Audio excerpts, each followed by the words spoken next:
You are listening to the Special Needs Children podcast with Chitra Iyer. Chitra Iyer is a parent of 25-year-old Shravan Iyer who has epilepsy, cerebral palsy and autism. She is the CEO of MFA and has been helping families with life-centered planning to reach their personal financial goals. She is also a trustee of a parent support group, the Forum for Autism, which was set up almost 2 decades ago. MFA is an 18-year-old organization in the personal finance space. They have set up a dedicated practice to help families with special needs children to plan their financial goals and invest for them. The thoughts shared here are a result of the discussion with parents, caregivers, siblings, and professionals regarding the planning of a person with special needs. Hello everyone. A big warm welcome to all of you to the expert series of the Special Needs Children podcast. Today we are going to delve completely into details of pediatric care. And for this, I have none other than Dr. Jyotsna Kirtane, who's joining us. Just to give you a proper brief about her, I have been interacting with Dr. Jyotsna over a couple of years. And of course, for all those out there who have had her as a mentor, people who have interacted with her over the years know about her trailblazing work in the field of pediatric surgery. Thank you so much for taking out your time, Dr. Jyotsna, today. Thank you for being here. Thank you for having me here, Chitra. And it gives me great pleasure to share my thoughts with you on a subject which is very close to my heart. That is urinary incontinence. Yeah, thank you. Thanks for, there's nothing that's available in one space, which I'm hoping that you're able to capture from somebody who's such an expert like you in one place where people can listen and can be such a huge guide for many parents. So to formally introduce you, with over 4 decades of experience, Dr. Jyotsna is a distinguished honorary pediatric surgeon renowned for her expertise in disorders of sexual differentiation, particularly in children born with ambiguous genitalia. Dr. Kirtane worked for 30 years at Sir J.J. Group of Hospitals and Grant Medical College as a professor and head of pediatric surgery department.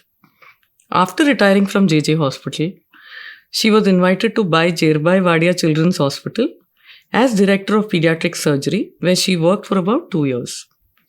She is a driving force behind a specialized bladder clinic.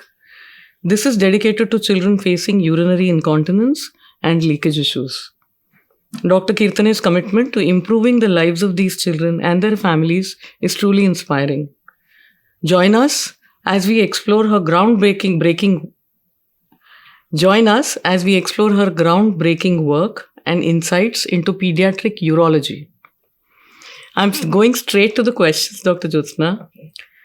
First coming up is, what inspired you to become a pediatric surgeon? Well, when I was doing general surgery, we had to rotate through different specialties. So I did ENT, I did orthopedics, and then I did pediatric surgery. And I was so impressed. A, I love children. B, I love surgery. So this was a golden opportunity for me, which gave me both. So the other thing is, a lot of people think that pediatric surgery is miniature adult surgery, which is not so. Pediatric surgery is totally different because majority of the surgical problems in children are since birth, congenital, which we don't see in adults. Right. So it needs a totally different kind of management. And it is challenging, especially to operate on newborns. And this challenge was inspiring. Wow. This is what made me take up pediatric surgery. So, doctor, what is urinary incontinence? What is bedwetting? And are these the same? They are not the same. So, urinary incontinence means lack of control over passing urine. In short, these children leak urine. Whereas bedwetting is when a child passes urine in his sleep in the bed. It's actually bedwetting. He wets the bed. So the two are very different. So doctor, what causes bedwetting? And can this be prevented? Good question. Now, Bedwetting is caused by multiple problems. The main thing or the commonest thing is children drink a lot of water. They come back from school, they are exhausted, then they procrastinate having dinner, they guzzle down a lot of water. Then again, after late dinner, they again drink a lot of water. And obviously, if they drink so much water at night, it's inevitable that the bladder is going to have huge amounts of urine. And then they're exhausted and tired after the day's activity. They're fast asleep. So deeply are they sleeping that they don't understand they're leaking. So they void in their sleep and they wet the bed. So this is the commonest cause. Okay. The second cause is not so common. Some children are born with small bladders. But this is not common. So this is understandable that the bladder is small and the volume is too much, then it's going to overflow. So that's the second cause. And the third important cause is it has been realized that it may be hereditary. Many times we find that either the father's side or the mother's side, either the father when he was a child leaked urine in a similar fashion or the mother did. Sometimes both of them have this problem. As children, and therefore there's a higher chance for the child to inherit this problem. And the thing is, most of the times when you ask parents that did you wet as when you were a child, they are in denial. They will not admit. And it's only if the grandmother is there. Oh no, he always used to wet his underwear or used to do bedwetting. So you should get this history. So these are the three common causes. And as you said, prevention. Now, it's obvious. The first thing is excess water, as I said. So make sure that the child has his dinner around 7 p.m. in the evening, which is really healthy to have early dinner. And at that time, he can have little less water than normal. He can have as much water as possible throughout the day. But in the evening time, late evening, he should have very little water. And after dinner, after he has his half a glass of water, no more water. Before going to sleep, the parent should make it a point to take the child to the washroom, make him void. Now, nowadays with TV shows and all children are hooked onto the television. And some TV show is going on. So when a child is taken to the washroom, he voids in a hurry, retains a lot inside, goes back to the TV. So it is the parent's job to explain to the child that, well, you have to void completely. Sometimes we ask them to do what is known as double voiding. So a child voids first, waits still in the washroom, doesn't go out. And after about a few seconds or a minute or so, he voids again. So this ensures that the bladder is completely empty. Also, once the child is asleep, if one of the parent wakes up and finds that the child is deeply sleeping, maybe past midnight or something, he can wake up the child, take him to the washroom, make him pee. That will ensure. Now, you might find that this is very cruel to wake up a child in the middle of sleep and take him to the washroom. But these children now are going for sleepovers at their friend's place. And it's easy to convince them that it is in their interest that they get into the habit of cleaning or emptying their bladder completely, even in the middle of the night. Because if this accident happens at a friend's place, it would be very embarrassing and the self-image would be gone for the child. So one more thing I want to say here is these days, children are very fond of fizzy drinks, whether it be Coke or Fanta or whatever. They are not good for urine production. I mean, it's a strict no-no, even health-wise, otherwise also. So no fizzy drinks, because that will produce more urine. The second important thing, a lot of times parents get very upset. What's this? You're again wet your bed. I mean, never reprimand a child, because as it is, the child is embarrassed that he's doing this. On top of that, it's not his fault. It just happens unknowingly. And on top of that, if a parent reprimands the child, then it's not good. So, and eventually it's going to get cured. So there is no worry about that. So one can have protective sheets, etc. So the mother doesn't have to do extra washing of wet sheets. So these are the two important points. So I think the way you have given guidance on, what parents need to do and what the children also are facing was really lovely. And the next question is, at what age, approximately, would children get control over their urination? Now, normally, a child gets control over his urination earlier in the daytime because the child is awake and is more conscious. So that's around 3 to 4 years. Okay. And nighttime control comes around 5 years. But of course, there's no hard and fast rule that if it's 5.5 years, oh my God, how is the child still wetting the bed? It's not like that. Some children may take a little longer, maybe even up to 7 years. So, Dr. Jyotsna, what causes, urinary incontinence in children? It's a big question. Well, there are 2 types of urinary incontinence. One is a child is born with urinary incontinence, which I'll allude to later on. It is because of some kind of problem, maybe in the nerve supply or whatever, that the child is born with urinary incontinence, which, mind you, may not be noticed by the parents till much later on because child is nowadays all the time in diapers. So when the diaper is wet, it is changed.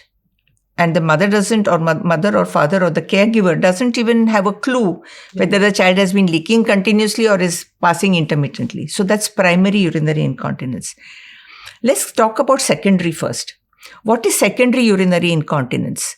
That means a child has gained proper control on his voiding. He's not wetting his bed. He's not wetting his underwear. Goes to school. He's quite dry. And after a few months, that child starts leaking urine, becomes incontinent. So what can be the cause of that? The commonest cause is urinary tract infection, what is known as UTI. Now, what happens is there is bacterial infection. Bacteria get into the bladder. And naturally, the bladder mucosa is a lining of the bladder, just like we have lining inside our cheek. Similarly, there's a mucosal lining inside the bladder that is inflamed. It's angry. It's red.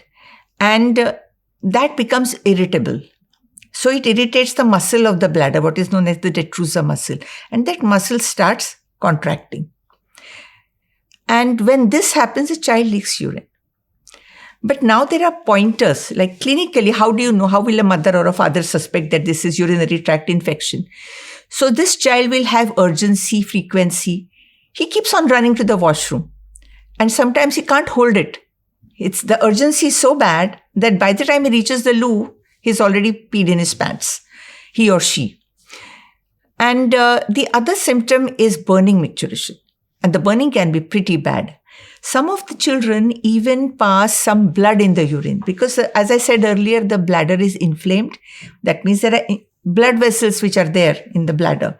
And some of these blood vessels may rupture and the child may pass blood in urine, what is known as hematuria. Besides this, a child may run fever. Now, if the child runs high fever, say over 101 or 102 degrees, then we suspect that the infection is gone to the kidneys, what we call as pyelonephritis, which is a serious condition because once the kidney is infected, it can cause damage to the kidney. But most of the times, if the infection is restricted to the bladder, then there is low-grade fever or moderate fever. But smaller children or infants, they manifest not with urinary symptoms at all. They may have just diarrhea. They may have vomiting with fever. And then it becomes difficult to suspect. But then if you have a good pediatrician, they will always do urine examination. I would say that any child running fever or having this kind of symptoms, please just get a routine urine examination done. And that will show pus cells, bacteria, and then that you can the child can be treated. And so once the infection is treated, the child is cured of incontinence. So this is just a temporary phenomenon of urinary incontinence, of secondary urinary incontinence. So, doctor, there could be many more causes for urinary incontinence. There are many more. So one of the other common causes is constipation. Now, what is constipation? A child should normally pass stool at least once a day, but there are some children who pass stools only once a week or twice a week. And that's a hard mass where the child has to push and strain to get the mass out. So these are the children who collect a lot of stool. And where does it collect? It collects in the rectum. Rectum is the lowermost part of the bowel, just inside the anus. And the bladder is sitting right in front of the rectum.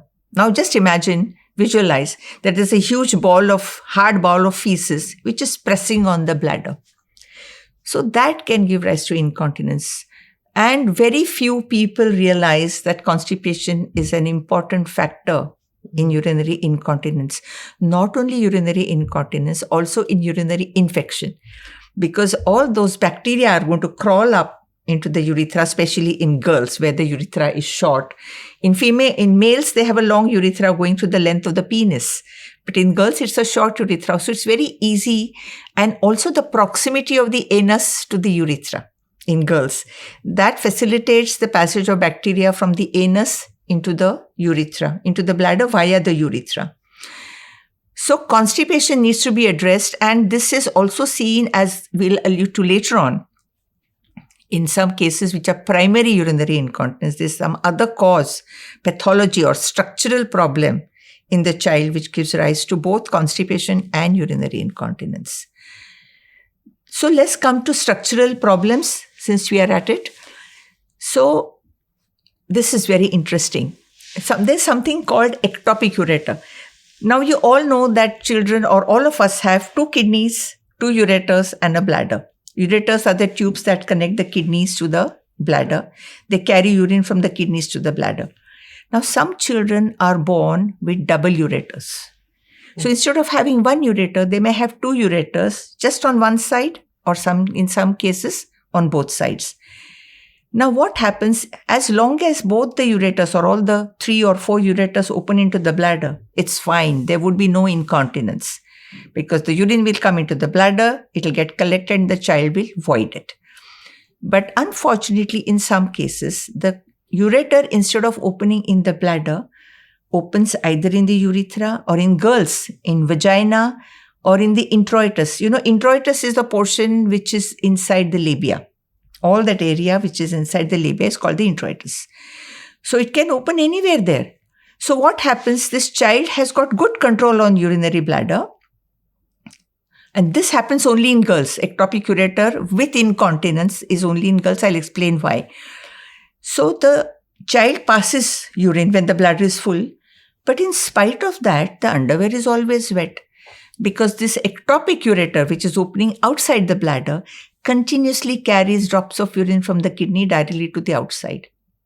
So the child wonders why. This is not seen in boys. Double ureters can be there in boys, but because the boys have a long urethra with the length of the penis and they have a good external sphincter there, which controls the passage of urine outside the penis, they never manifest with incontinence when they have double ureters. So with ectopic ureter, once you suspect it, you confirm it with investigations and it is curable with surgery. So once you do surgery, no more leakage. It's complete cure. Now let's come to the boys. So this we talked about girls. Now the boys, this condition which I'm talking about is called posterior urethral valves. It's a very serious condition. These valves are just mucosal folds which are situated in the long urethra of the boy. And what happens is when urinary stream falls on these mucosal folds, they balloon out like sails of a sailboat. And that obstructs the passage of urine. So they cannot void properly. Either they dribble drop by drop, or they're straining, they're pushing, or sometimes there's no stream at all. And this causes incontinence of urine. This is only seen in boys. There are no urethral valves seen in girls, ever reported in girls. This can be also diagnosed. The baby can present at birth. So when we talked about primary incontinence, right at the beginning, causes of incontinence, I said they're primary and secondary. So in primary, these are birth defects. So we talked about ectopic ureter, that's a birth defect. Now we are talking about posterior urethral valves, which is also a birth defect. But in this birth defect, posterior urethral valves, many a times it can be suspected on antenatal sonography. So the obstetrician is prepared, the pediatric surgeon is there on the spot in the delivery room, because it has a spectrum. Like any other disorder, it has a spectrum which can be very severe, presenting at birth, But if it is less severe, it can present later on in childhood as incontinence of urine. Okay. And it can be diagnosed with investigations.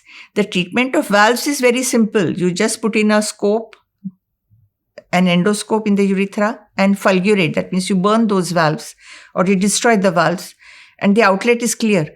But the damage which is caused to the kidneys may be permanent in these cases. So let's not get into the nitty-gritties of that. It's too complicated. But suffices to say that this is a problem which can present like with incontinence in boys.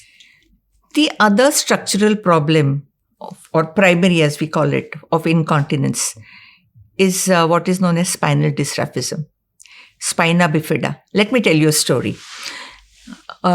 This was when I was working in JJ Hospital. A girl was brought to us born with a lump on her back. Okay. Now it was covered by skin, but there was a big fatty element there. And this is what is known as a sign of spina bifida. That means the vertebral column is split and the nerves emerge out of that gap. And they are entangled in this mass, which is actually outside the body. And whatever nerves are in this mass, they are defunct. They are not functional. And when this happens in the lower back, that is where the nerve supply to the bladder and the bowel arise. So this girl, obviously, we operated on her back. We removed the lipoma or the fat ball and we closed her meninges, etc. But whatever nerve damage is done at birth, it is irreparable. It cannot be reversed.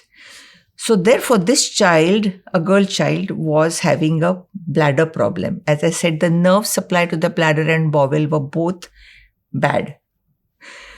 So what happens is such children keep on leaking. The stools don't leak out that much. Initially they do, when the child is on breastfeeds, the stools are in liquid form. So they leak out. But once the child is started on solids and the solid stool doesn't come out, so they have constipation. And we have talked about constipation earlier, how it can kind of complicate incontinence of urine. So having diagnosed, one has to have an MRI. Nowadays, MRI is the tool of diagnosis for spinal problems. Once it is diagnosed, we have to manage the incontinence. So as I said, nerve damage cannot be reversed. So there is no cure, quote unquote cure, no cure for this. But we have made this girl dry. So what we do is, since there is no control, there is no sphincter at all. So we have to narrow down the opening of the outlet of the bladder. And these bladders usually are having thick muscle and they are having high pressure. And this high pressure can cause kidney damage. To prevent this high pressure, we have to increase the bladder capacity. This is simple physics. If you have a small container, instead of that, if you have a larger container, the pressure will be less. So how do we expand this? So we put a large patch of intestine on the bladder. We divide the bladder, we open it up like a clam. And we intersperse a loop of intestine, which is open loop. Not like a tube, but it is opened up. We put it on that. And then we use the appendix to put in the bladder. And we bring out the appendix in the right side, in the groin, where it is not obviously seen. And the child is taught to put a catheter every 3 hours and empty the bladder. So they are socially acceptable. I mean, it's a big thing. Because these children, otherwise, they can't be perpetually in diapers. They are growing up. They then can't go to schools, colleges. They are smelling because they leak. Even the diaper gets full and they leak. They're social outcasts. Their self-image is bad. So all this is taken care of with this operation. So I would say that this is not a cure. But now this girl I was talking about, she's grown up now. She's married. Okay. And her kidneys are protected, basically, because we did it in time. That we explained this to the mother. She agreed to this operation. And she's very happy today. So there is hope for these children. Only thing is, the parents should be aware that whenever there is spina bifida, now spina bifida can be detected very easily. It can be seen because there is something wrong in the back. As I said, this girl had covered skin completely. It was looking normal except for the big swelling. But some children, it looks quite ghastly. There is no skin cover, so the membranes are seen, and through that you can see the spinal cord and the roots coming out, and they need to be operated on immediately after birth. And that is not the end of the story, because they have this bladder problem, so they have to come to the pediatric surgeon or pediatric urologist and get the management done properly. And then, of course, there's another child who came to me from Gwalior. She is now playing badminton with glee. I mean, she is so happy. They are all in touch with me. After they grow up also, when they want to get married, they contact me.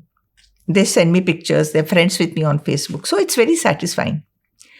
But the message here I want to give to mothers or parents, don't despair. The condition is bad, but there is some management available. Now, unfortunately, some of these children with spina bifida also have paralysis of the legs, what is known as paraplegia, absolutely no strength. But their brain is fine. Yeah. Mm-hmm. Some of them may have hydrocephalus. That means, there's excess cerebrospinal fluid or water, if you can call it, inside the brain, and they can present with large heads. But even before that, once you know that there's meningomyelocele, we put in a shunt for their hydrocephalus. So that is also taken care of. So now, just like this, there is another problem which we see in children, not very commonly. Their bladders and rectum behave like children with spina bifida, but they don't have spina bifida. If you do MRI spine, it is bang normal. If you examine them neurologically, they are normal. They are walking, running, everything. But their bladder behaves like it's devoid of its nerve supply. The rectum collects large amounts of stools. They can't defecate completely, and they're leaking urine all the time. So for all practical purposes, it is like a bladder of a spina bifida child. So there are treatment options now. We'll come to that later on when we talk about recent advances, etc. So, doctor, are the kidneys at risk? I mean, you did touch on it, but are they at risk with urinary incontinence? Yes, certainly. Now let us talk about urinary tract infection. If the infection is due to some structural anomaly, then of course the kidneys are at risk. Okay, where the urine goes in a reverse way up to the kidneys. From the bladder, it goes into the kidneys, what is known as a reflux. Definitely kidneys are at risk. So children with urinary tract infection, although we cure it with antibiotics, they need to undergo investigations to find out what's the cause of urinary infections, especially if it keeps on recurring. Okay. Then of course in spina bifida, as I said, that it could be a very high pressure bladder. And the high pressure coupled with infection in the bladder can again damage the kidneys. So there again we have this problem where early diagnosis and early management, diagnosis is there already, but early management will go a long way to protect the kidneys. The same thing with dysfunctional voiding, where there is no obvious neurological deficit, but the bladder behaves like this. Again, it's a high pressure bladder and the kidneys are at risk. So early diagnosis and management. So doctor, what are the recent, in terms of diagnosis as well as treatment methodologies? Can you please share? It's interesting. We have come up with a new investigation, which is it's relatively new, I would say, what is known as the urodynamic study. See, basically, when we take x-rays, etc., we only know the anatomy, the configuration of what the bladder looks like, what the urethra looks like. But we don't know the physiology. What are the pressures like? Which I'm alluding to pressure all the time because they're of vital importance. So there is investigation, which I said urodynamic study, where they record the child pees in a pot where there's a sensitive membrane with a transducer, and that gives you a graph. So you know whether the peeing is proper or not proper, whether there's any problem, obstruction, etc. Secondly, the pressures in the bladder are measured. And sometimes you have this associated with a video dynamic study. So as this is going on with the contrast in the bladder, they also record the video. So this is a recent advance, and it is very helpful in cases of spina bifida, also in the dysfunctional voiders, which I mentioned. So that is about the investigation. As about management, of course, laparoscopy is in now. Everybody is doing everything laparoscopically. So even augmentation surgeries or ectopic ureter surgeries, all those can be done laparoscopically.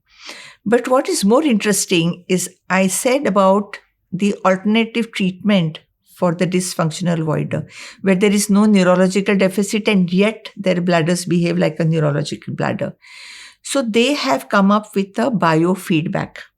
Okay. So there's a software specially prepared for these children where they sit at the monitor and there are games loaded on the software.